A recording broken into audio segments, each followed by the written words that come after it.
Quero convidar você a acompanhar a leitura do texto bíblico que encontra-se em Malaquias, capítulo 1. Malaquias, capítulo 1, a partir do verso de número 6. Livro de Malaquias, capítulo 1, a partir do verso 6, do verso 6 ao verso 14. O livro de Malaquias é o último livro do Antigo Testamento. Antecede ali os Evangelhos. Então, se for mais fácil, você procura o Novo Testamento e volta um pouquinho, encontra ali Malaquias, capítulo 1, a partir do verso 6. Talvez alguns achem estranho, porque na Bíblia digital esse tipo de instrução já não precisa mais, né? Mas como os irmãos sabem, eu defendo que além do digital nós devemos também termos a Bíblia impressa, até mesmo por um aspecto pedagógico, didático, termos essa dinâmica para refletirmos nas Escrituras. Malaquias capítulo 1, verso 6 em diante, eu leio na Nova Almeida atualizada. Diz assim a palavra do Senhor: O filho honra o pai e o servo respeita o seu senhor. Se eu sou o pai, onde está a minha honra? E se eu sou o Senhor, onde está o respeito para comigo? Eu, o Senhor dos Exércitos, pergunto isso a vocês, sacerdotes que desprezam o meu nome. Mas vocês perguntam: como desprezamos o teu nome? Vocês oferecem pão impuro sobre o meu altar e ainda perguntam: em que te havemos profanado? Nisso de pensarem que a mesa do Senhor pode ser desprezada. Quando vocês oferecem em sacrifício um animal cego, será que isso não está errado? E quando trazem um animal coxo ou doente, será que isso não está errado? Ora, experimentem oferecer um animal desses ao seu governador. Será que ele se agradará de vocês ou será favorável a vocês? Diz o Senhor dos Exércitos. E agora, sacerdotes, supliquem o favor de Deus para que nos conceda a sua graça. Mas com tais ofertas nas mãos, será que ele será favorável a vocês? Diz o Senhor dos Exércitos. Quem dera houvesse entre vocês alguém que fechasse as portas do templo, para que não acendesse em vão o fogo do meu altar. Eu não tenho prazer em vocês, diz o Senhor dos Exércitos, nem aceitarei as suas ofertas. Mas desde o nascente do sol até o poente, é grande o meu nome entre as nações. Em todos os lugares lhe é queimado incenso e são trazidas ofertas puras, porque é grande o meu nome entre as nações, diz o Senhor dos Exércitos. Mas vocês estão profanando o meu nome quando pensam que a mesa do Senhor é impura e que a comida que é oferecida sobre ela pode ser desprezada. E vocês dizem ainda: que canseira! Torcem o nariz para isso, diz o Senhor dos Exércitos. Oferecem animais roubados, coxos ou doentes. Vocês acham que eu vou aceitar isso? Diz o Senhor. Maldito seja o enganador que, tendo um animal sadio no seu rebanho, promete e oferece ao Senhor um defeituoso. Porque eu sou o grande rei, diz o Senhor dos Exércitos, e o meu nome é terrível entre as nações. Que Deus abençoe a leitura da sua palavra e aplique-a às nossas vidas nesse tempo. Algumas centenas de anos separam esse texto, a realidade histórica da nossa. Muitos dias se passaram, muitos anos se passaram, muitos séculos se passaram, mas esta mensagem, ela continua sendo atual e precisa por nós, obviamente, ser compartilhada e declarada, fazendo aqui as aplicações pertinentes ao nosso tempo e também a compreensão de que algumas coisas sim mudaram, desse conceito de oferta, desse conceito de entrega, desse conceito de sacrifício do Antigo Testamento para o Novo Testamento há uma grande mudança, mas nós encontramos alguns princípios que são imutáveis. Alguns valores desse texto que são imutáveis para os nossos dias também. O que Deus está falando por meio do profeta Malaquias aos sacerdotes especificamente, é uma denúncia contra o pecado. Hoje em dia se fala pouco sobre o pecado nas mídias e assim por diante.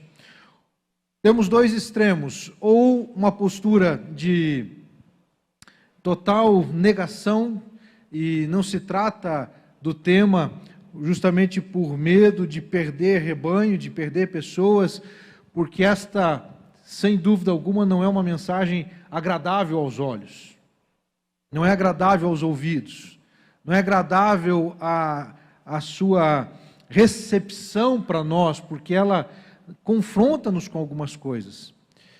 O outro extremo, meus queridos, é simplesmente impetrar um legalismo que já não faz mais parte da vida com Deus. Então, entre o extremo do legalismo e o extremo do liberalismo, de algo que não prevê mais nenhum tipo de sanção para o pecado, nós precisamos buscar aquilo que a palavra de Deus nos mostra, e eu, inclusive, nem neste caso uso a palavra equilíbrio, porque não é um equilíbrio entre os dois extremos, mas é precisamente identificarmos o que a Bíblia pode realmente nos ensinar dentro dessa temática. Apesar de que hoje em dia pouco se fala sobre esse tema, nós precisamos, queridos, identificar, porque podemos nos acostumar com uma ideia falsa que ensina que uma vez que todos os pecados já foram perdoados na cruz, então não importa o que fazemos com o nosso corpo ou com a nossa mente. Afinal de contas, Jesus já venceu o pecado. Sim, ele venceu. E o fato de Jesus ter vencido o pecado, inclusive, dele já não ser mais um problema na vida daqueles que se submetem à direção do Espírito Santo. Gálatas capítulo 5, a partir do verso 13, nos diz: porque vocês, irmãos, foram chamados à liberdade, mas não usem a liberdade para dar ocasião à carne. Pelo contrário, sejam servos uns dos outros pelo amor. Porque toda a lei se cumpre em um só preceito, a saber, ame o seu próximo como a você mesmo. Mas se vocês ficam mordendo e devorando uns aos outros, tenham cuidado para que não sejam mutuamente destruídos. Digo, porém, o seguinte: vivam no Espírito, e vocês jamais satisfarão os desejos da carne. Você ouviu essa última expressão? Vocês jamais satisfarão os desejos da carne. Mas por que então, queridos, que é possível, não que seja admitido, que dentre o povo de Deus haja comportamento como o que está descrito no verso 15 de Gálatas 5? Se vocês ficam mordendo e devorando uns aos outros, percebam como isso aqui é grave, e essa denúncia de Paulo também é verdadeira contra esse tipo de comportamento, esse tipo de pecado. Nós encontramos, meus queridos, a Bíblia mostrando que sim, é perfeitamente possível vencer o pecado. Denunciar o pecado sempre foi uma tarefa difícil. A difícil, porém necessária missão dada aos profetas. Denunciar o pecado como sendo pecado. E eu trago aqui alguns exemplos.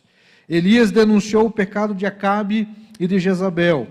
1 Reis, capítulo 18, verso 17 e 18, quando Acabe viu Elias, disse: então é você o perturbador de Israel? Elias respondeu: eu não tenho perturbado Israel. Quem tem perturbado Israel é você e a casa do seu pai, porque vocês abandonaram os mandamentos do Senhor e seguiram os Balaíns. A denúncia contra o pecado por meio do profeta. E ele denuncia o pecado com ousadia, com intrepidez, com convicção. Convicção esta, meus queridos, que também deve ser utilizada por nós, igreja, em nosso tempo. A igreja hoje ela está sendo pressionada para não falar mais sobre pecado, não falar mais sobre aquilo que a Bíblia chama de pecado. E se nós não tomarmos cuidado, meus queridos, nós podemos ser enganados, sermos ludibriados por uma ideia falsa e errônea de sermos politicamente corretos, porque nós não queremos ofender as pessoas. Mas uma coisa é verdadeira, queridos, toda vez que nós pregarmos contra o pecado, nós iremos ofender as pessoas. O Evangelho ofende. Jesus ofendeu as pessoas, denunciando os pecados que elas praticavam. Ele ofendeu, meus irmãos, os fariseus, chamando-os de sepulcros caiados, bonitos por fora, mas podres por dentro. João Batista, meus irmãos, também se levantou como profeta no seu tempo, denunciou o pecado de Herodes, o tetrarca.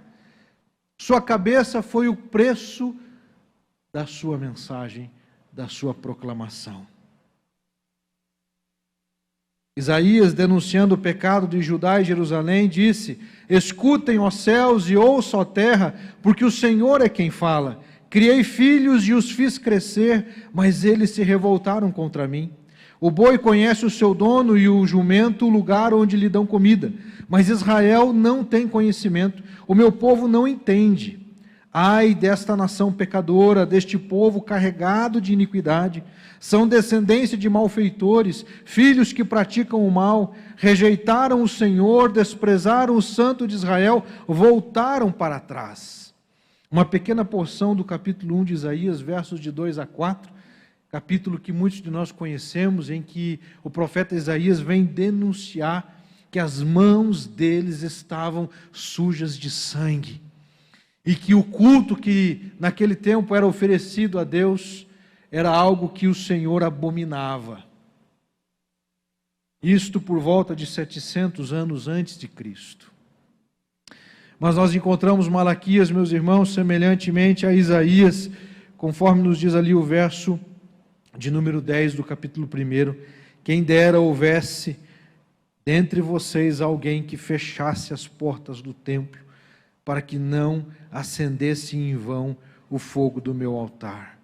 Eu não tenho prazer em vocês, diz o Senhor dos Exércitos, nem aceitarei as suas ofertas.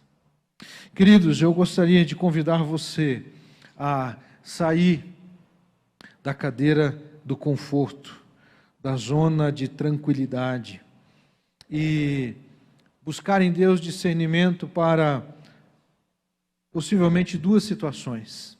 Se aquilo que será ministrado, será apresentado, não for diretamente algo que lhe ofenda, ou que, digamos assim, você diga: Senhor, obrigado, porque eu tenho te honrado, como nós veremos em breve o que significa isso. Eu gostaria que você também pudesse se colocar numa outra posição. Se a mensagem dessa noite não for para corrigir processos, o que é algo muito provável, comum, necessário e adequado para todos nós, durante a nossa vida, queridos, nós precisamos ter disposição para corrigir os rumos, corrigir processos das nossas vidas, corrigir atitudes, buscando sempre aquilo que Deus está conduzindo e dirigindo. Se porventura esta mensagem não for para correção de rota, na sua vida, no seu caso, que seja para alerta, que seja para ficarmos atentos, queridos, para não incorrermos no perigo de cometermos estes pecados. Pecados estes que eu chamo para nós nessa noite, pecados esquecidos. Pecados esquecidos. Existem alguns pecados, meus irmãos, que nós não queremos tratar. Temas que preferimos deixar de lado ou fazer de conta que até mesmo não existem. A ponto, inclusive, de criarmos teologias para justificar nossa conveniente postura e aparência de santidade. Sim, podemos convenientemente adotar crenças para justificar nossas ausências. Criar subterfúgios, ideias falsas, para permanecermos fazendo aquilo que estamos fazendo, sem mudarmos de rota. Com base no parágrafo desse texto que lemos em Malaquias 1, de 6 a 14, dentre algumas possibilidades, queridos, eu quero destacar apenas 2 pecados esquecidos em nosso tempo, e ao longo do tempo, e que devem ser por nós considerados hoje. O primeiro pecado é o pecado da desonra na adoração. Desonra na adoração. Nós encontramos, ou podemos fazer aqui uma aplicação dentre os versos de 6 a 8. O texto de Malaquias, ele utiliza-se, ele baseia-se numa confrontação em que o profeta, ele faz perguntas, né? Ele faz perguntas e, neste caso aqui, o público-alvo são os sacerdotes. Então, nós precisamos, para entender um pouco melhor, queridos, esta realidade e como podemos aplicá-la para os nossos dias, que existe uma diferença da figura do sacerdote do Antigo Testamento para a figura do sacerdote no Novo Testamento.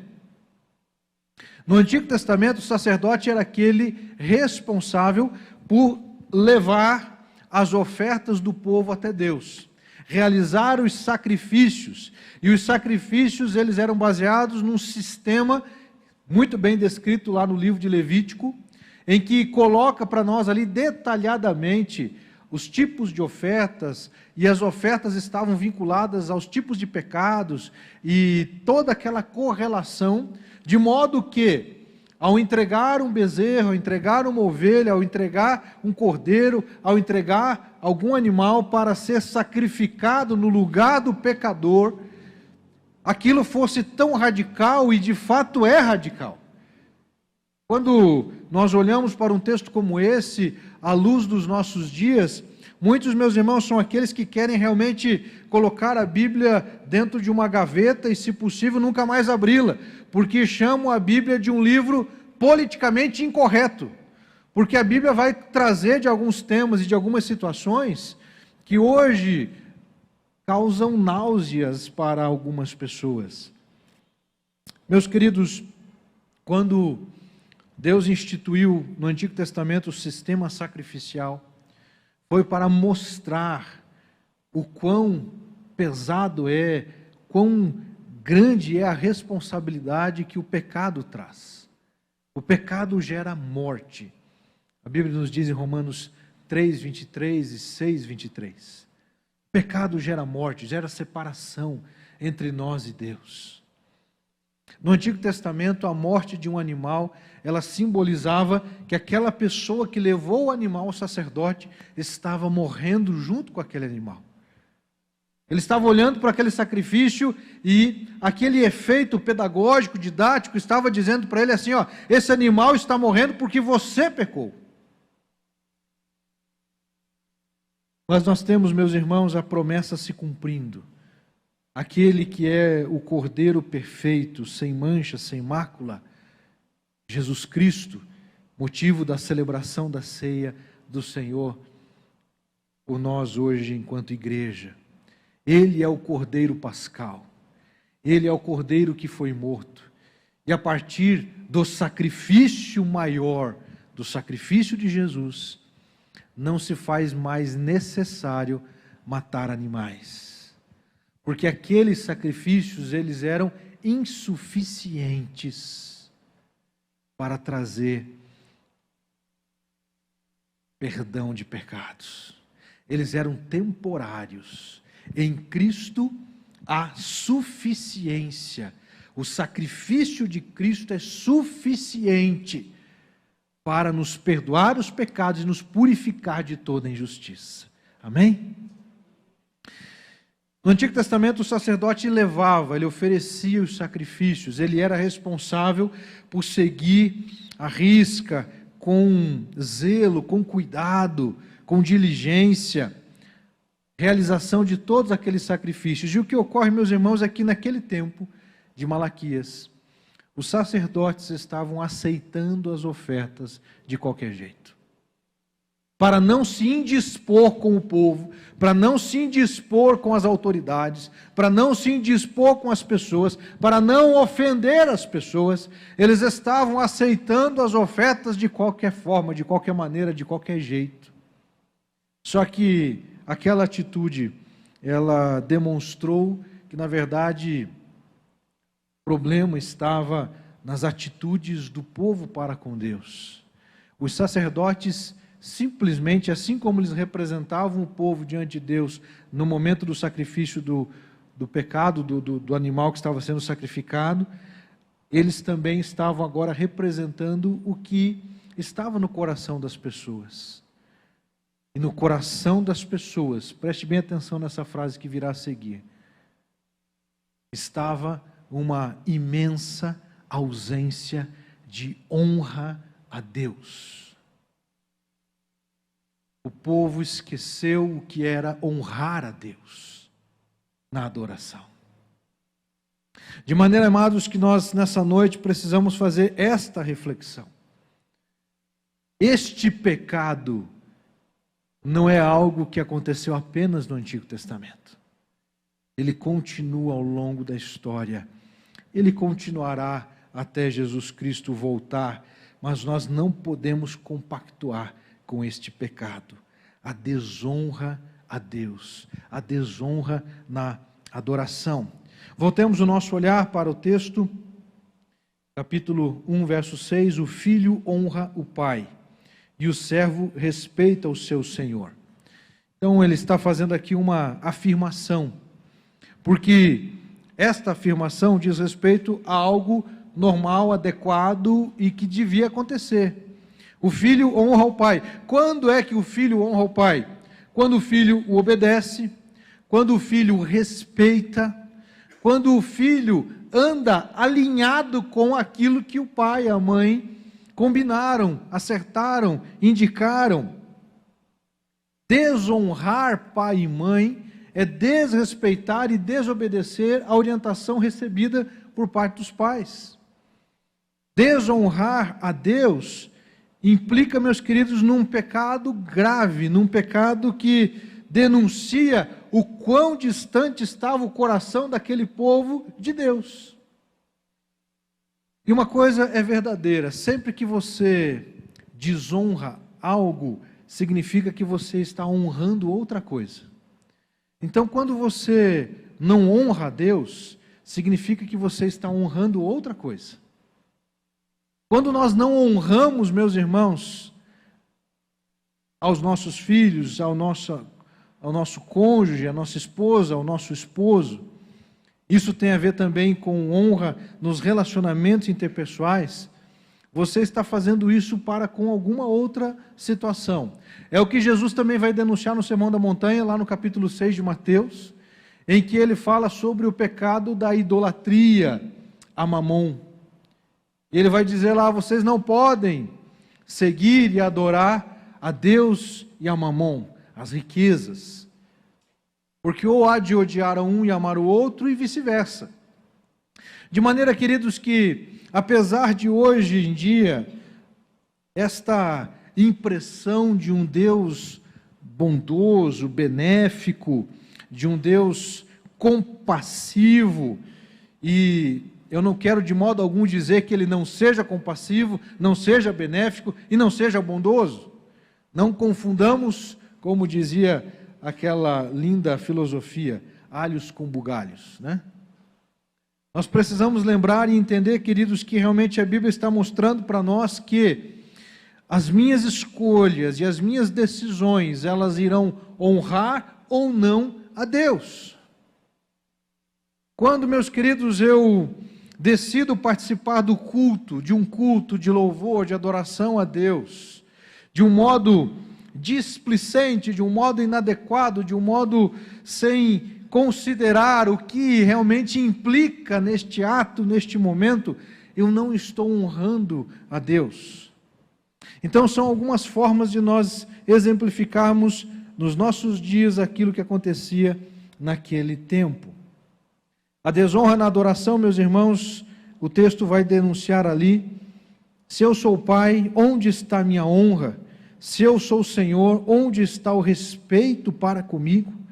Eu, Senhor dos Exércitos, pergunto isso a vocês, sacerdotes que desprezam o meu nome, mas vocês perguntam, como desprezamos o teu nome? Veja, meus queridos, a capacidade do ser humano, a qual é a mesma daquele tempo para hoje, e quantas vezes nós queremos argumentar com Deus, nós queremos justificar para Deus nossos atos e nossos pecados. Recentemente eu falava sobre justiça própria. Justiça própria, meus irmãos, é a reação imediata buscando uma justificação a uma denúncia de pecado. Quando algo nos confronta e nós somos advertidos pela palavra, pelo Espírito Santo, por alguém que nos instrui, e temos a tendência de querer dizer, mas espera lá, não é bem assim. Calma lá.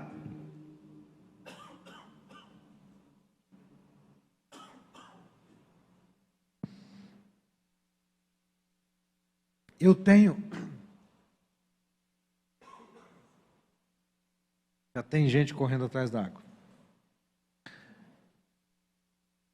Quando nós precisamos ficar se auto-justificando, eu vou tentar usar um exemplo ainda mais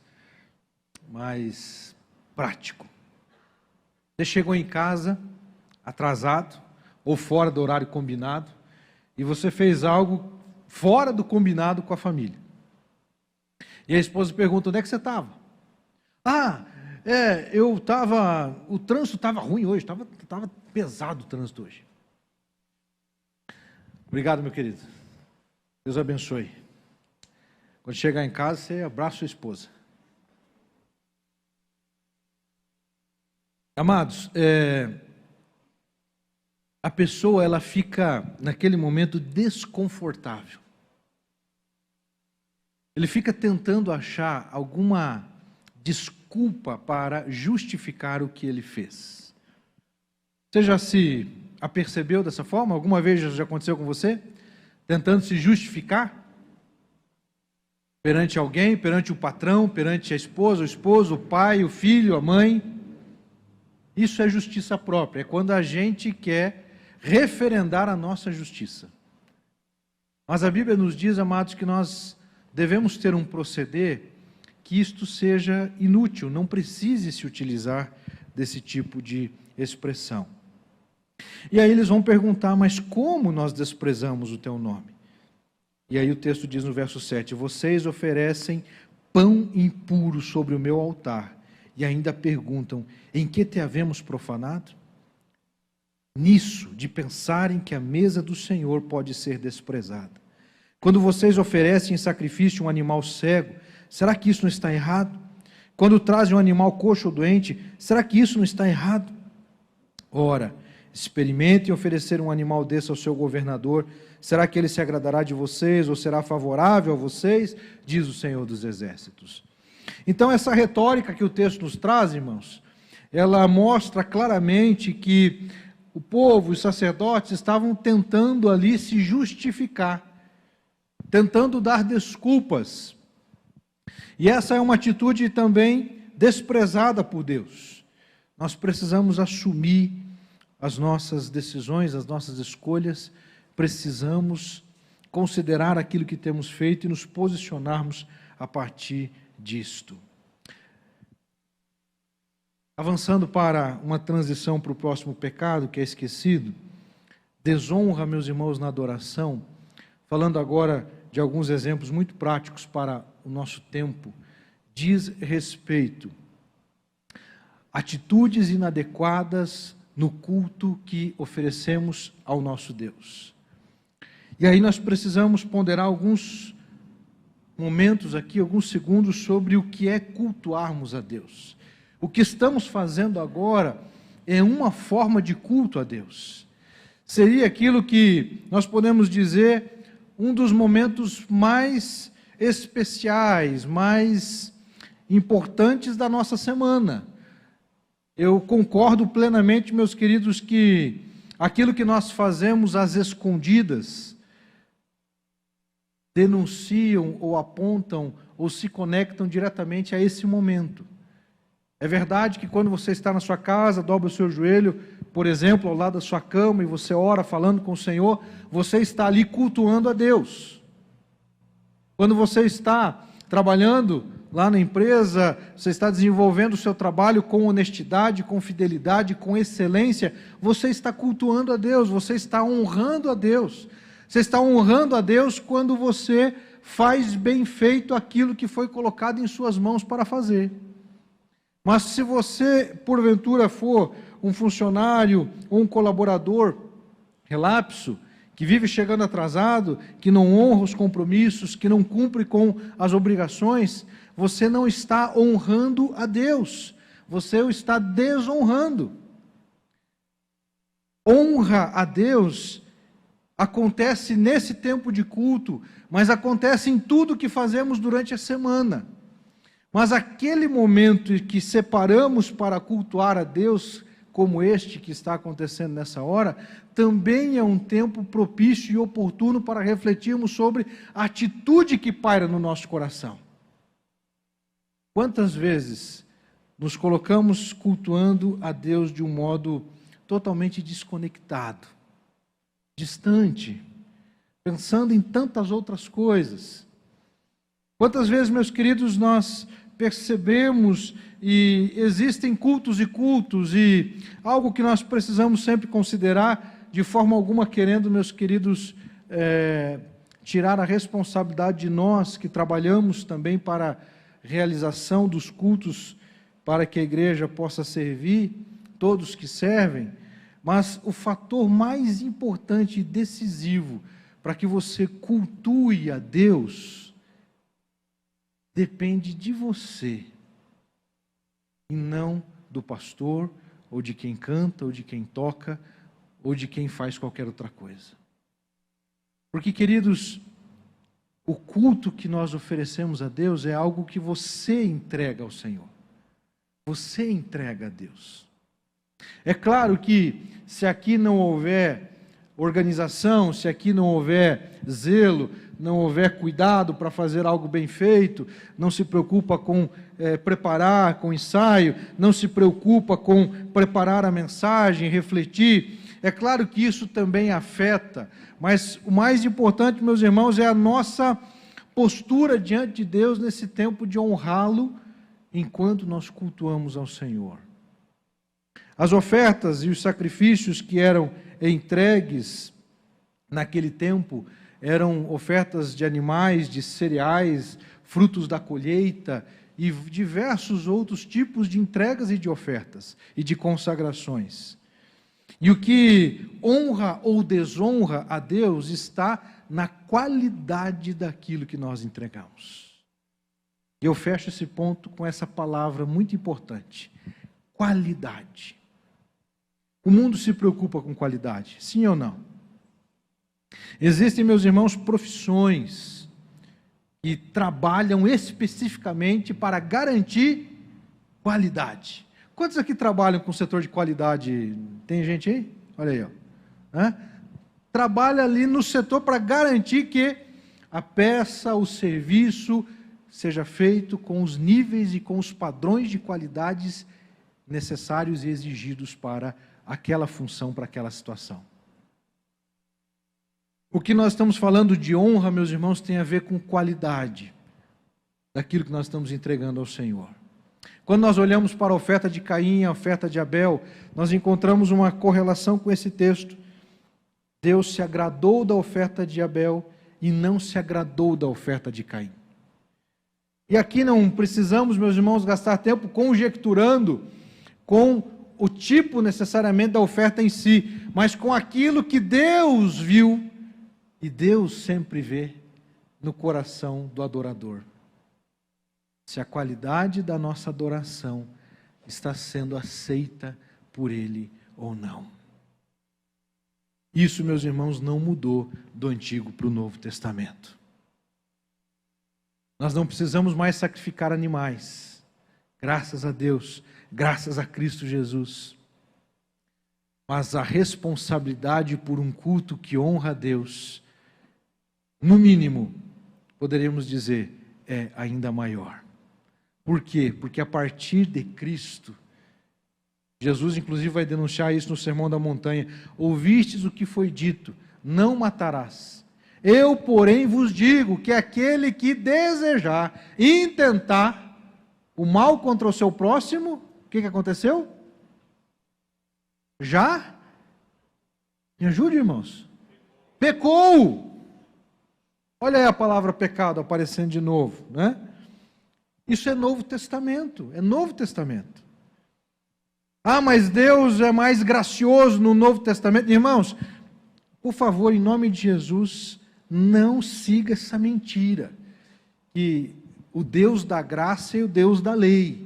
É o mesmo Deus, é o único Deus, Deus não muda, a Bíblia diz que Deus não muda.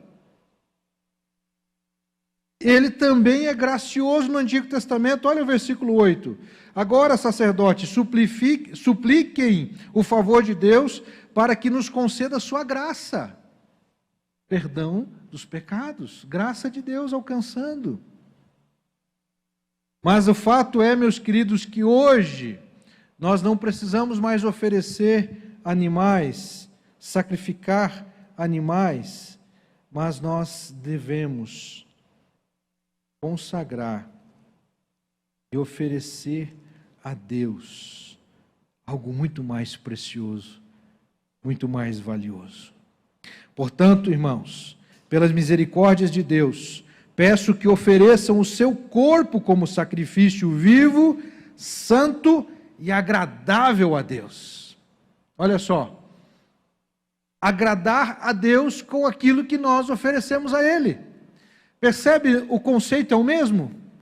Ali, Deus não se agradou da oferta de Caim, Ele não se agradou da atitude dos sacerdotes, Ele não se agradou da atitude de Acabe e de Jezabel, Ele não se agradou, meus irmãos, do que Judá estava oferecendo. Ele confronta o povo porque Ele ama o povo e Ele sabe que o melhor que nós temos a fazer é oferecer a Ele uma adoração que lhe seja aprazível, que lhe seja agradável. Não é à toa, meus irmãos, que o Evangelho de João vai denunciar que Deus é Espírito e importa que aqueles que o adorem em espírito e em verdade. Porque Deus está à procura daqueles que assim o adorem. E por que Deus está à procura de pessoas que assim o adorem? Porque, meus irmãos, na multidão há um excesso de religiosidade. E sabe o que a religiosidade provoca? Por exemplo, quando surge uma provação, quando surge uma dificuldade, a nossa atitude, em vez de submissão a Deus, é simplesmente de se revoltar contra Deus. Por que Deus permitiu? Por que Deus tirou? Por que Deus mandou isso? Por que aconteceu tal coisa? O adorador, meus irmãos, é aquele que fala como falou o servo Jó. Não há homem justo sobre a terra, conforme nos diz o texto lá. Ninguém foi tão correto quanto ele. Meus irmãos, a palavra de Deus nos diz no livro de Jó, capítulo 1, verso 5.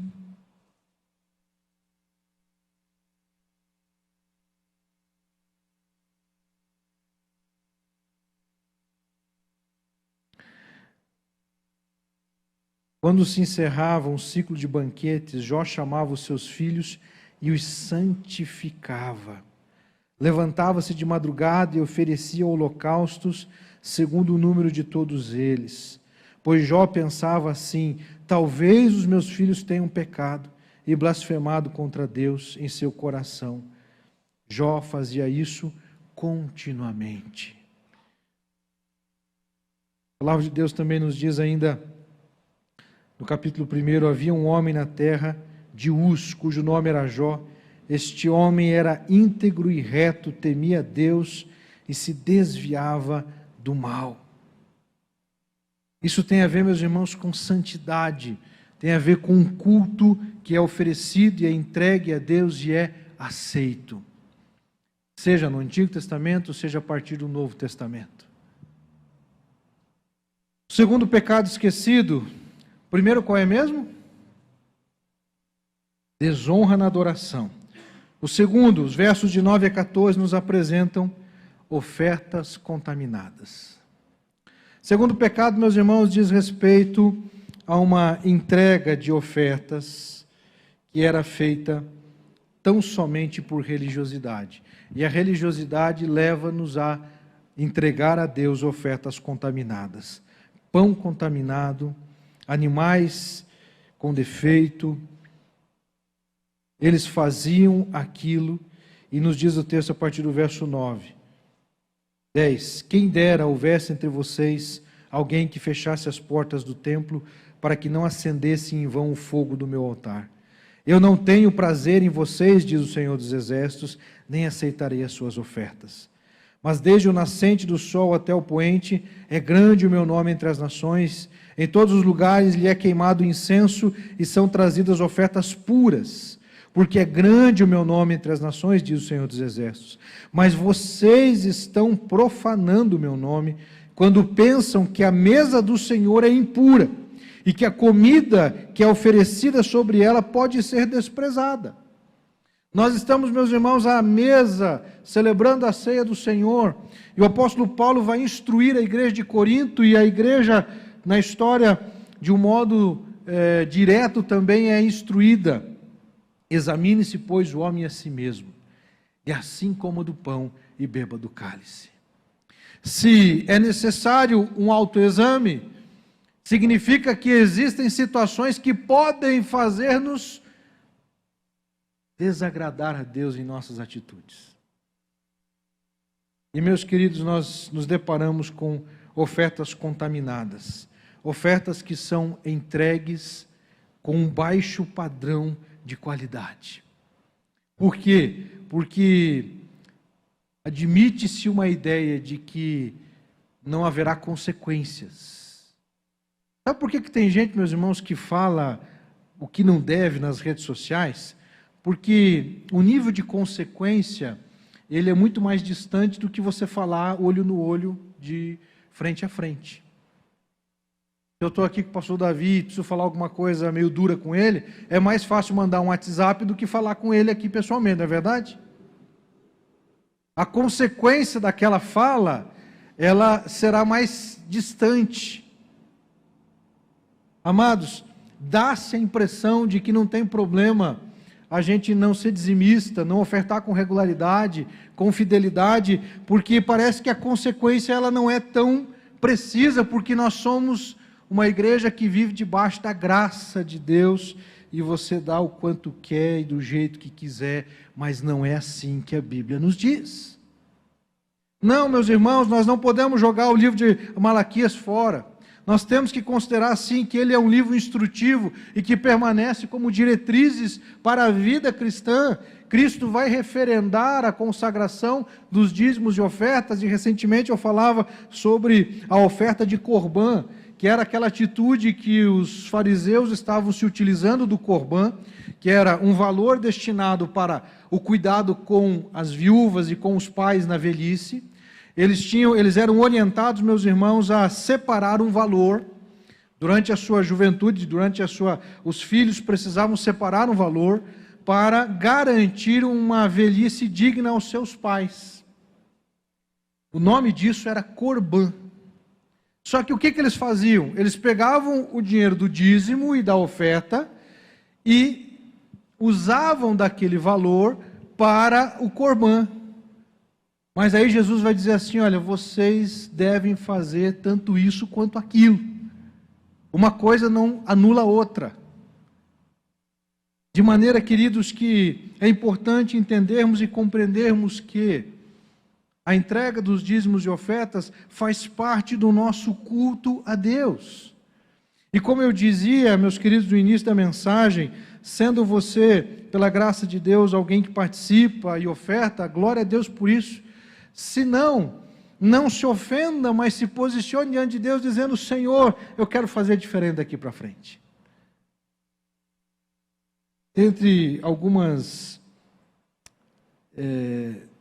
ensinamentos que eu recebi da minha avó Francisca, era que ela sempre separava o dízimo. E eu lembro que ela, muitas vezes, quando eu ia na casa dela, ela pedia para contar e deixar separado o valor do dízimo que ela precisava entregar na igreja. Eu lembro que eu era muito pequeno e essa atitude eu via ela fazer aquilo. E os meus pais também destacavam, dizendo que isso era uma coisa importante a ser feita. E aquilo ficou guardado no meu coração. E pela graça de Deus, meus irmãos, ao longo da vida, Deus tem nos dado o privilégio de participar com fidelidade, com regularidade. E isso traz bênçãos para as nossas vidas. Agora, nós não podemos fazer isso para sermos abençoados. Porque nós somos abençoados, a gente participa. Porque nós recebemos de graça. Não é nosso. Meus irmãos, uma coisa muito importante a ser considerada por nós, eu lembro uma vez de um irmão que me procurou dizendo: pastor, eu não entrego o dízimo porque eu dou carona para os membros da igreja, então eu já coloco a nota da gasolina. Então a nota da gasolina já é a entrega do meu dízimo.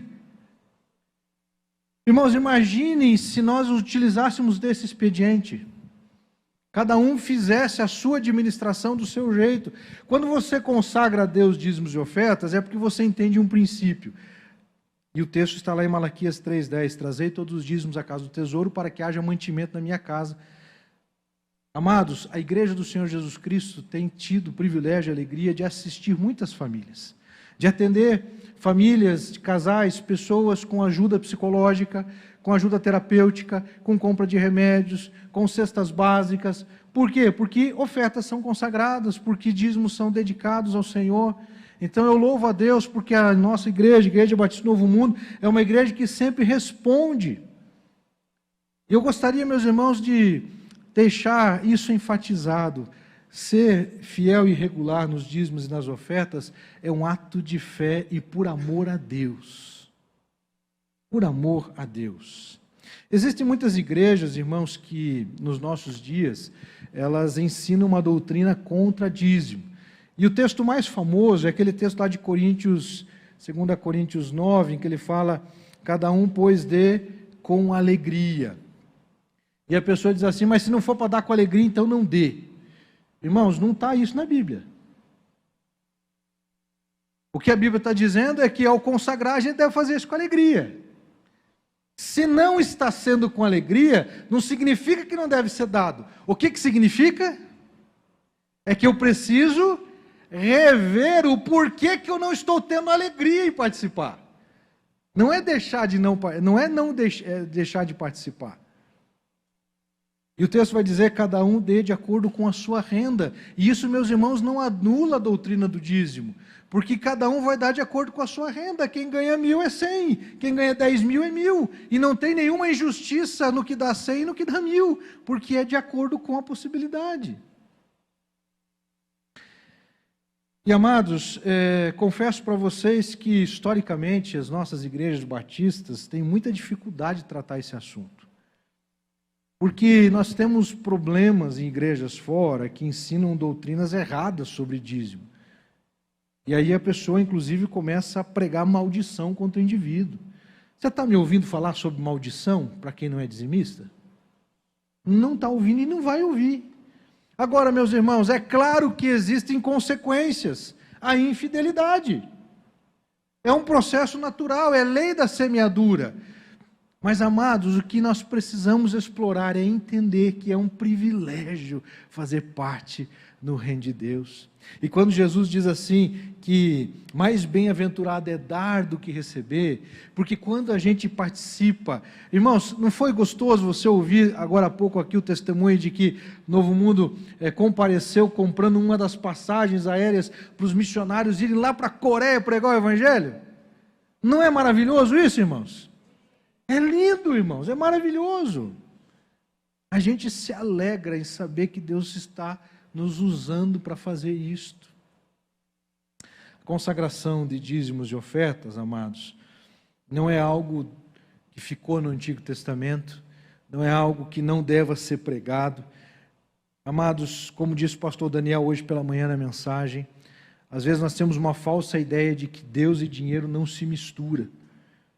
Mas, na verdade, dinheiro é assunto espiritual. Sabe por quê? Uma das áreas em que mais as pessoas têm resistência de adorar a Deus é com seus bens. Mas quando nós entendemos que é um privilégio eu poder dar carona para alguém no ministério, no serviço. Segunda-feira, meus irmãos, se não me engano é na segunda, né, Rosângela? Tem um trabalho das mulheres lá na Cristolândia, sei que o Darcy tem colaborado, mas precisamos de mais gente colaborando com o carro, dirigindo o carro para levar as irmãs lá. Irmãos, isso é bênção, é privilégio. Nós podemos e devemos fazer ainda mais. E quanto mais nós fizermos, uma coisa também é verdadeira: nunca faremos mais do que Deus faz por nós. Você nunca vai ganhar de Deus, irmãos. Mas nós podemos ir muito além e desfrutar da bênção, da fidelidade e da regularidade. Mas pastor, não dá, os dias são difíceis. Pastor, não sabe quanto eu ganho. E de fato não é da minha alçada isso. Mas é da minha alçada, enquanto pastor, meus irmãos, não incorrer no mesmo erro que os sacerdotes incorreram. Eu preciso, como pastor da igreja, instruir, ensinar, mostrar que é isso que a Bíblia nos diz. E meus irmãos, quando nós somos fiéis e participamos e contribuímos, nós temos benefícios e alegria de participar. E eu quero dizer para você, eu desafio algum irmão, alguma irmã, que ao longo da vida tem sido fiel, que se arrependeu de entregar, de consagrar e de devolver aquilo que ao Senhor pertence. Quanto mais nós participamos, mais Deus nos dá para fazermos. Eu encerro, meus irmãos, contando uma história. O pastor Roberto Silvado estava no início do seu ministério, ele estudou nos Estados Unidos, o primeiro ministério dele foi lá, e ele era pastor de uma igreja de hispanos, para hispanos, e uma igreja que tinha uma condição social difícil, um público-alvo de pessoas carentes, e uma pessoa uma vez chegou para ele e deu um cheque de $1.000, se não me falha a memória. Não lembro exatamente quanto era, mas se não me engano era algo na casa aí de $1.000. Entregou uma oferta. Pastor, ó, Deus colocou no meu coração para entregar essa oferta. Ele chegou em casa, abriu o cheque, viu aquela oferta de $1.000, valor considerável. Ainda é hoje, né? Alguns anos atrás, ainda mais, né? E aí ele olhou para a Ede, a esposa, e disse assim: que estranho, está tudo bem, já não está com dívida, não tem ninguém doente. E daí ele pensou assim: será que alguém vai ficar doente e Deus já está mandando dinheiro para a gente usar? E aí, meus irmãos, naquela mesma noite eles oraram, receberam o cheque e oraram: Senhor, nós não sabemos porque o Senhor mandou, mas está em tuas mãos, nos orienta. E naquela noite veio a lembrança de um casal de missionários que também trabalhavam em um outro lugar, amigo deles. E eles depositaram na conta daquele casal o cheque de $1.000. No outro dia, esse amigo ligou para ele dizendo assim: rapaz, quem foi que te contou? Ele falou: o quê? Quem foi que te contou que eu precisava de $1.000 para pagar o tratamento da minha esposa? Quem foi que contou, irmãos? O pastor Roberto podia ter ficado com o dinheiro? Era lícito? Ele podia ter guardado? Irmãos, ele recebeu a oferta, ele podia ter usado para ele? Sim, não teria pecado algum nisso. Mas aqui está o ponto. A lógica humana é reter, é reter. A nossa lógica é reter. Irmãos, estão se falando aí, o que tem de vídeo, meus irmãos, é cada coisa doida. Agora querem, meus irmãos, que os crentes comecem a acumular arroz, feijão dentro de casa, irmãos? Irmãos, se um anjo aparecer, se houver uma direção de Deus com você mesmo, Deus de repente está dando uma direção para você fazer um estoquezinho ali, beleza, mas não vai entrar, meus irmãos, nessas doideiras aí não. Irmãos, nós temos que repartir. A Bíblia mostra, é repartir, não é guardar. O nosso depósito não é aqui na terra, é no céu. Não estou dizendo para a gente ser imprudente, meus irmãos, e ficar distribuindo de qualquer jeito, de qualquer maneira, mas debaixo de oração, debaixo de direção de Deus. Nós precisamos e devemos agir assim. Porque Deus honra aquele que é fiel, aquele que é regular.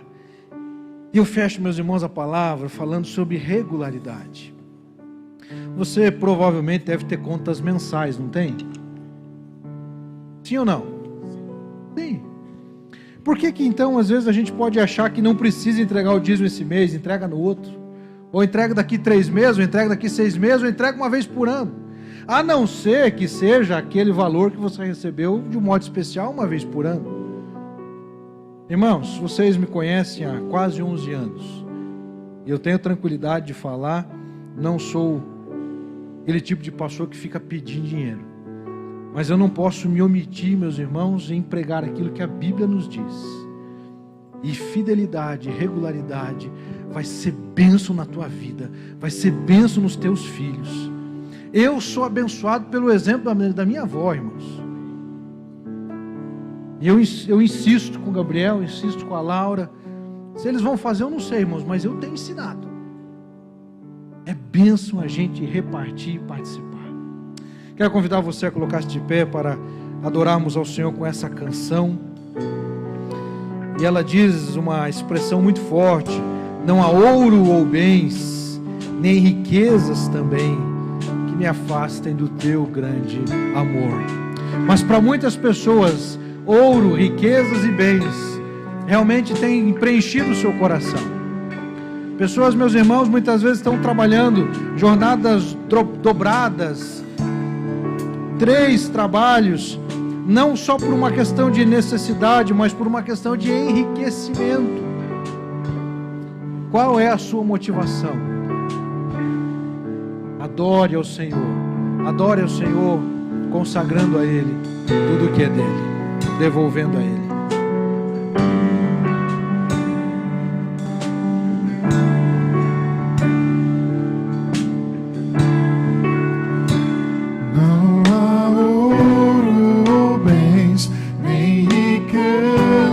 Também que me afastem do teu coração,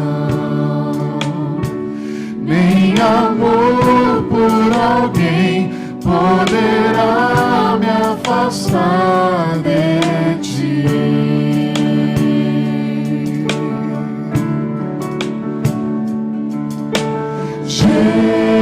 Jesus, incomparável amor que me resgatou, Mestre, hoje pra sempre tua face eu buscarei.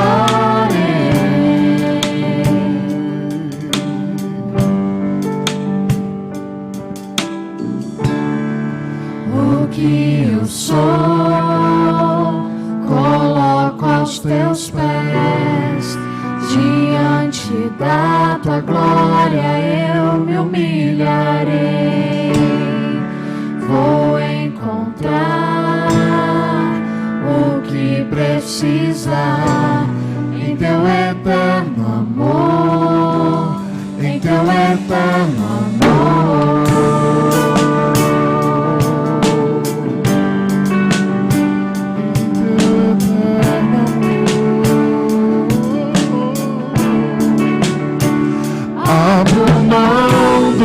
Sou, teus desejos eu dou, quero em tudo, Senhor, te adorar. Mais que fama ou poder, quero te conhecer, Senhor.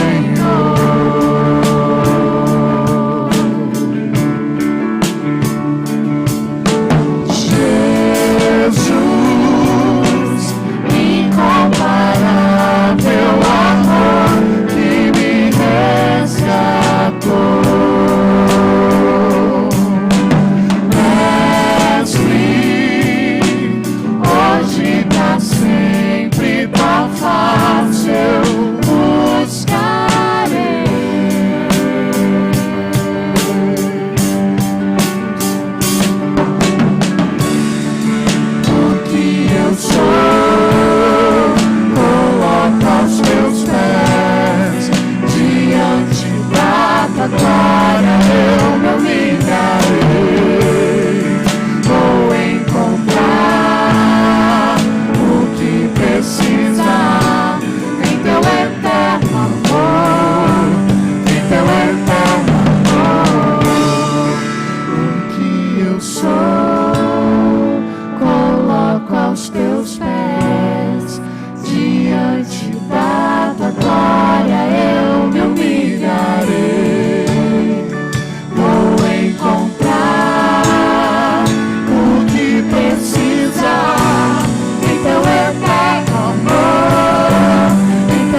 padrão, meus queridos, que nós encontramos na Bíblia é a confrontação de Deus para com seu povo e o povo respondendo. Muitas vezes respondendo e muitas vezes respondemos como no passado, indiferentes.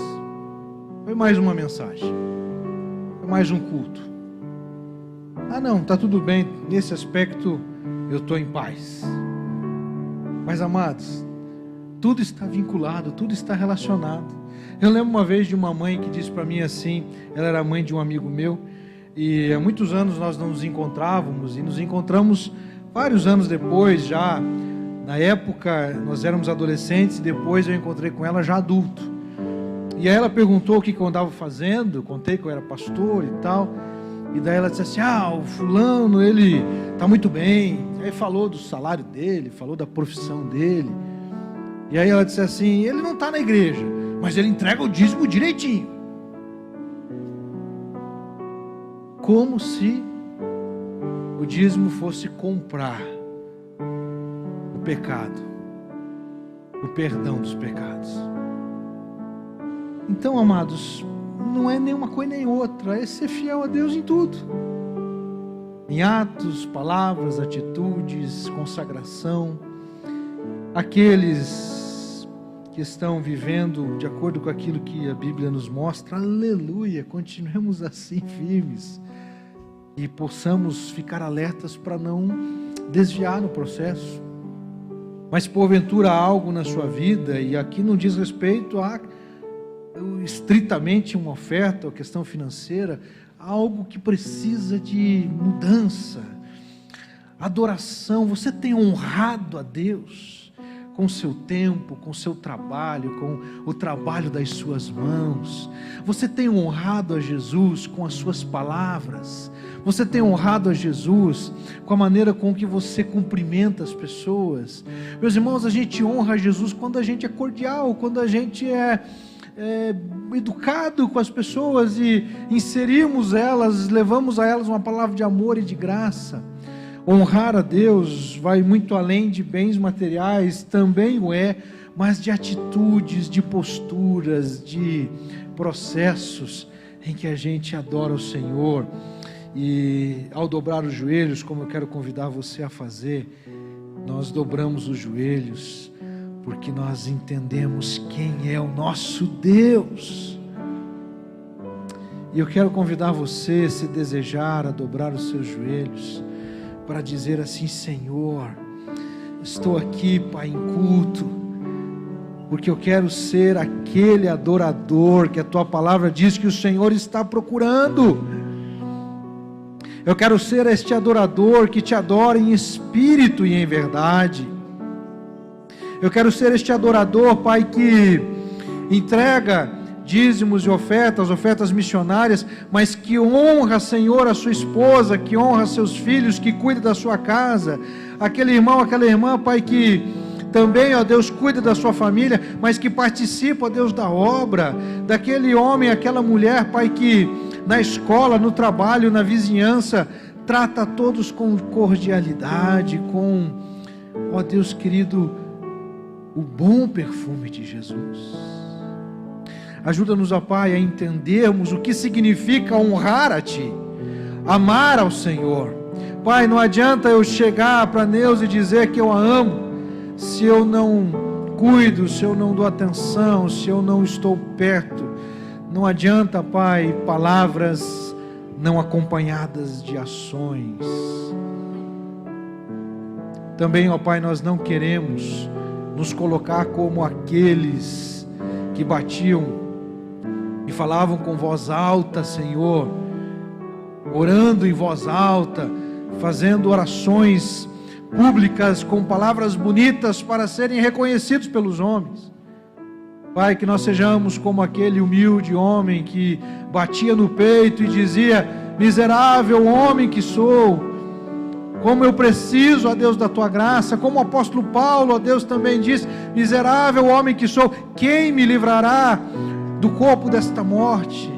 Mas graças a Deus, por intermédio de Jesus Cristo nosso Senhor. Pai, eu oro a Deus, oro a Ti neste momento, Senhor, pela vida dos meus irmãos, irmãs, amigos e amigas. Pai, nos colocamos diante do Teu trono de graças e, ó Pai, nesta hora queremos dizer, ajuda-nos, Senhor, a honrarmos a Ti com tudo que somos, com tudo que temos.